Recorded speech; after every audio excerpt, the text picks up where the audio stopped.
conquête de la souveraineté passe avant tout par l'exploitation des ressources nationales au profit de nos populations.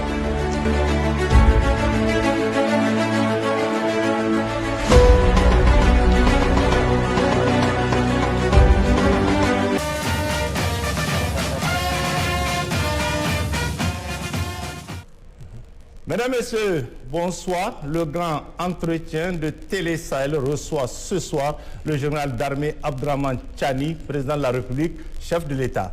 Dans cet entretien avec le président de la République, nous allons aborder, comme il est de coutume, la question sécuritaire qui préoccupe énormément les populations ces quelques dernières semaines et quelques questions d'actualité.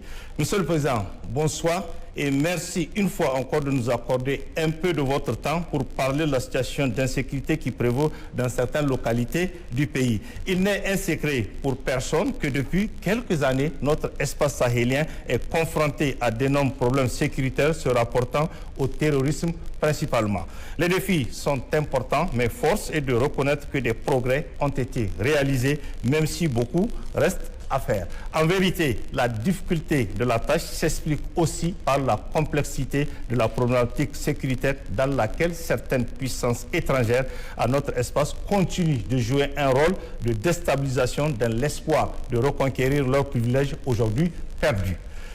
Question, Monsieur le Président, quel est, de façon générale, l'état actuel de la situation sécuritaire au Niger, voire de notre espace, de notre confédération AES? Est-ce que la situation est sous contrôle en dépit des difficultés? Quelles sont les perspectives d'ensemble?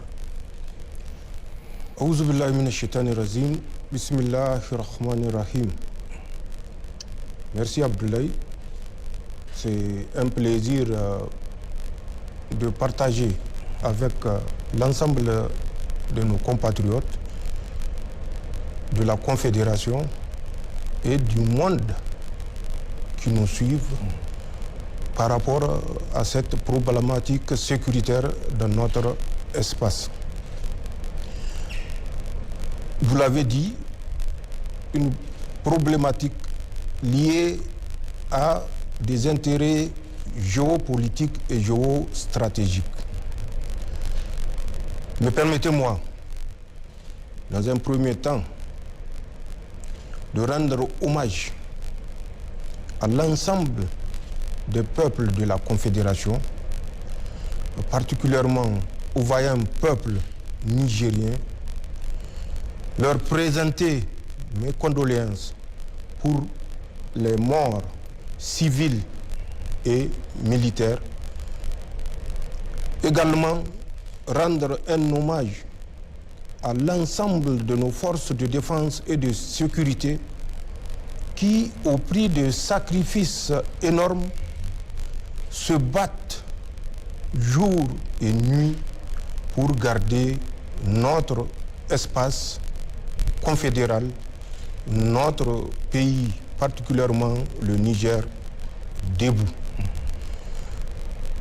Pour répondre à votre question,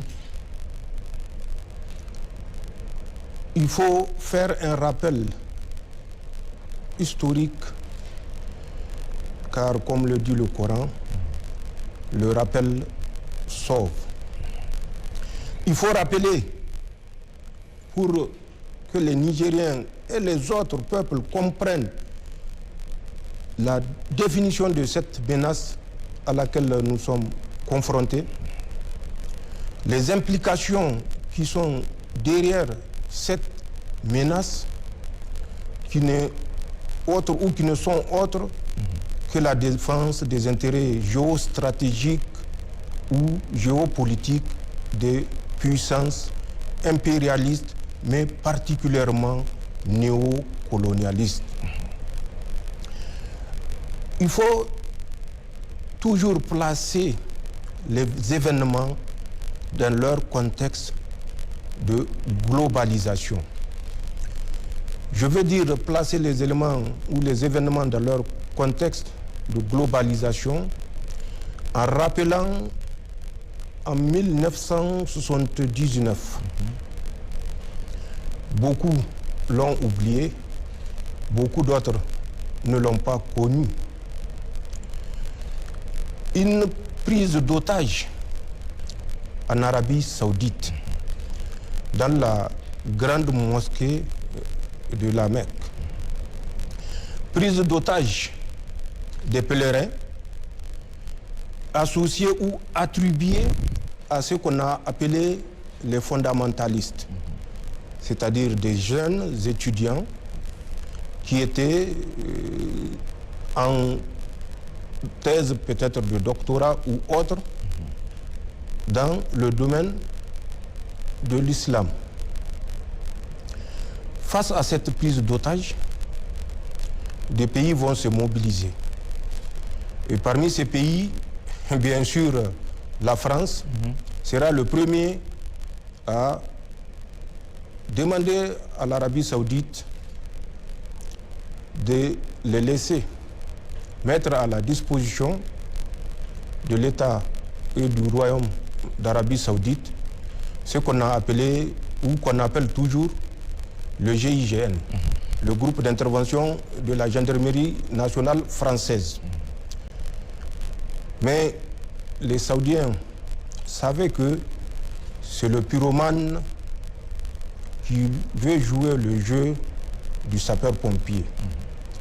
Ils ont poliment, mais de façon diplomatique, rejeté cette offre. Cette offre, ils l'ont substituée par l'intervention des forces spéciales du Pakistan. Parce qu'ils conçoivent que les forces spéciales du Pakistan sont des forces qui sont composées par des musulmans et qui peuvent accéder à la mosquée où plusieurs centaines de pèlerins étaient pris en otage. Ça s'est passé en novembre 1979. La crise va connaître son dénouement un mois plus tard, en décembre 1979. Mais ce n'est que le début d'un grand complot que je ne saurais relater ici intégralement. L'un dans l'autre, en 1980, le conflit va se déporter, où les puissances néocoloniales et impérialistes vont déporter ce conflit en Afghanistan. Vous savez ce qui s'est passé en Afghanistan de 1980 jusqu'en 1986 exactement. Vous connaissez les implications qui ont eu lieu en Afghanistan. Après l'Afghanistan, ce conflit va se déporter un peu plus loin, en Irak. Nous savons ce qui s'est passé en Irak. Nous connaissons les acteurs, nous connaissons les implications et nous connaissons les intérêts géostratégiques et géopolitiques et tous les non-dits qui ont couronné malheureusement cette période où beaucoup de citoyens irakiens ont perdu leur vie. Le néocolonialisme ne s'arrêtera pas à ça. Un foyer s'éteint, c'est un autre qui est déjà programmé pour s'allumer. Le conflit va revenir en Syrie. Mais avant d'arriver en Syrie, ils ont tenté de l'allumer plus proche de nous, en Algérie, avec les retours des Moudjahidines qui revenaient de l'Afghanistan. Donc la Syrie a été un autre point de chute de ses intérêts géostratégiques et géopolitiques des puissances impérialistes néocoloniales. Vous avez suivi ce qui s'est passé en Syrie jusqu'à la dernière évolution où tout le monde a suivi et tout le monde a découvert le grand jeu de ces puissances néocolonialistes. Mais avant la fin de la Syrie, ils ont mis également un foyer en latence qu'ils ont rallumé, c'était la Libye, à notre frontière nord. Nous savons ce qui s'est passé en Libye. Et nous savons quels sont les acteurs qui étaient derrière ce qui s'est passé en Libye et quelles sont les conséquences de cette intervention face à laquelle, malheureusement, nos pays africains n'ont pas eu le courage d'élever la voix. Je fais ce rappel pour que les gens comprennent que si aujourd'hui je suis en mesure de m'adresser directement aux concitoyens, beaucoup d'efforts ont été consentis. Nos forces de défense et de sécurité ont consenti beaucoup de sacrifices. Pour venir au cas spécifique du Sahel de façon globale et de la Confédération encore de façon plus précise et du Niger en particulier, je rappellerai quels sont les acteurs qui sont derrière cette situation que nous vivons aujourd'hui. Ces acteurs ne sont autres que la France, accompagnée de l'Union européenne, malheureusement, et du régime sortant des États-Unis d'Amérique. Okay. La France a utilisé plusieurs moyens pour nous déstabiliser. Vous vous rappelez, le 26 juillet, date de la révolution qui a cours au Niger, 2 jours après le 26 juillet 2023, Emmanuel Macron, qui était en visite dans un territoire ou département d'outre-mer, a convoqué un conseil de défense. Je dis bien un conseil de défense sur la situation au Niger. C'était bien, je le dis et je le répète, le 28 juillet 2023, donc 48 heures après les événements du 26 juillet. Face à ce conseil, des décisions ont été prises et, entre autres, il faut par tous les moyens rétablir Bazoum au pouvoir. Pour rétablir Bazoum au pouvoir, il y a eu des propositions, notamment l'utilisation de la CEDEAO comme marionnette. Mais bien sûr, ce n'est pas eux qui disent marionnette.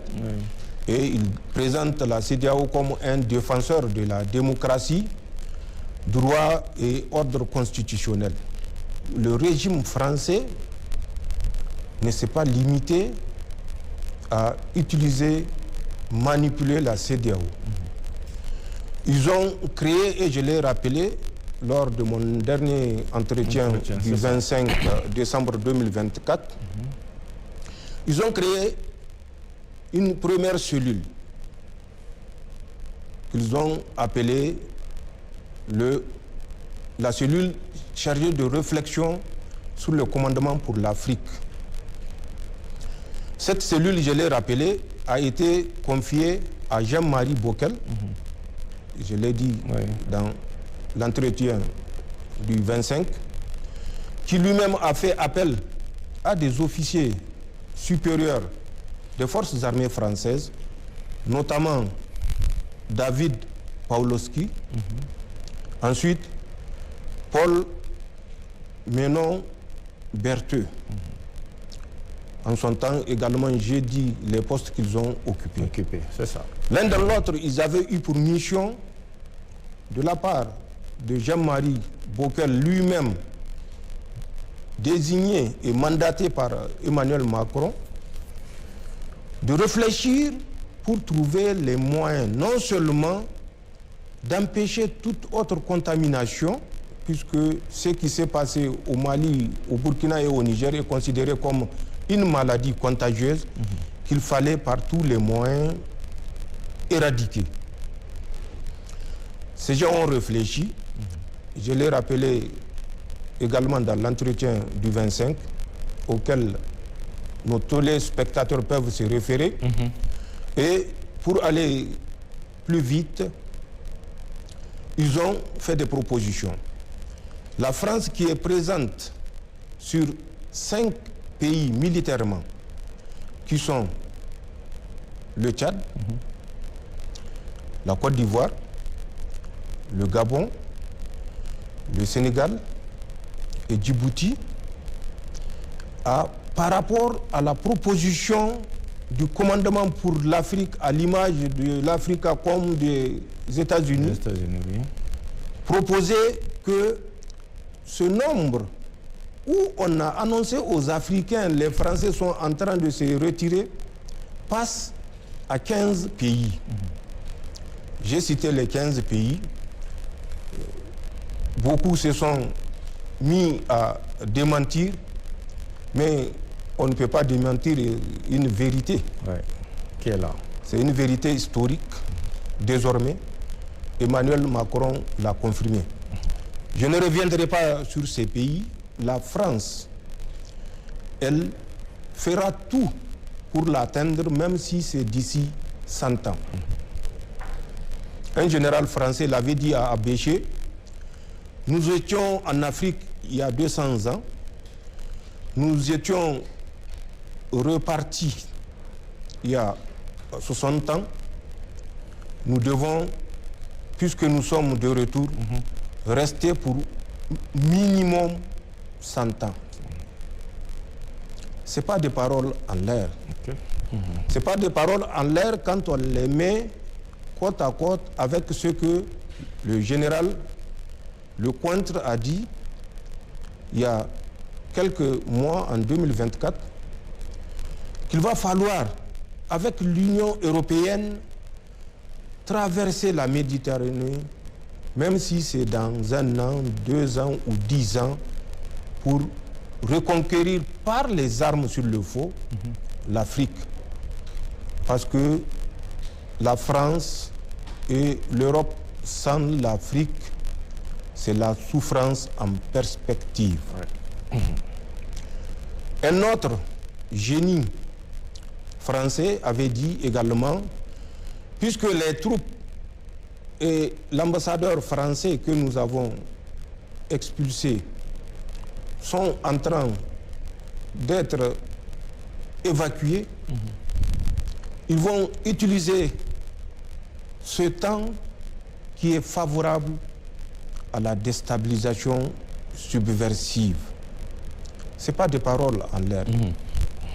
C'est des paroles mûrement réfléchies, c'est des paroles fruits des échanges stratégiques que ces gens entretiennent, contrairement à nos pays africains, où chacun, pour préserver son 2e, 3e, 4e mandat, est prêt à sacrifier son frère. Pour revenir à ce qui a été mis en place et dont on voit le déroulement actuel, toujours en 2024, après cette cellule dont Jean-Marie Bockel avait eu la responsabilité, pour laquelle il a présenté le résultat le 23 octobre 2024 à la présidence française, donc à Emmanuel Macron. Il a initié, il ne s'est pas arrêté là, pour vous montrer l'esprit européen qui entoure tous ces événements que nous vivons aujourd'hui. Il a entrepris une campagne de présentation. Il a déjà fait l'Italie. Oui. Il devait faire l'Allemagne en novembre 2024. Et c'est là où nous avons cessé d'accorder d'intérêt à ces actions pour nous concentrer sur l'essentiel. C'est ça. Donc après cette cellule, une autre cellule a vu le jour en septembre, toujours de l'année 2024. Cette cellule, ils l'ont appelée la cellule Sahel de l'Élysée. La cellule Sahel de l'Élysée a été confiée à un certain Christophe Guilou, ou Guilhou, je ne sais pas la prononciation. Guilhou s'écrit G-U-I-L-H-O-U. D'accord. C'est aux téléspectateurs ou bien aux Français de nous dire comment ça se prononce, mais moi je considère que c'est Christophe Guilou. D'accord. Donc c'est Christophe Guilou, ou Guilhou, je ne sais pas, a également, comme Jean-Marie Bockel, désigné un autre génie pour conduire la réflexion. Je rappelle que Christophe Guilou était ambassadeur de France au Cameroun. Et il a pris le titre d'ambassadeur et envoyé spécial français au Sahel. Il va désigner un certain Jérémy Robert.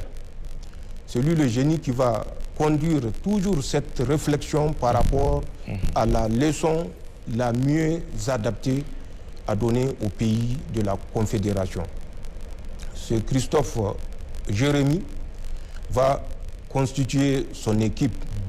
Lui, il aura le titre de conseiller Afrique de l'Élysée. Je dis bien conseiller Afrique de l'Élysée, de Jérémy Robert.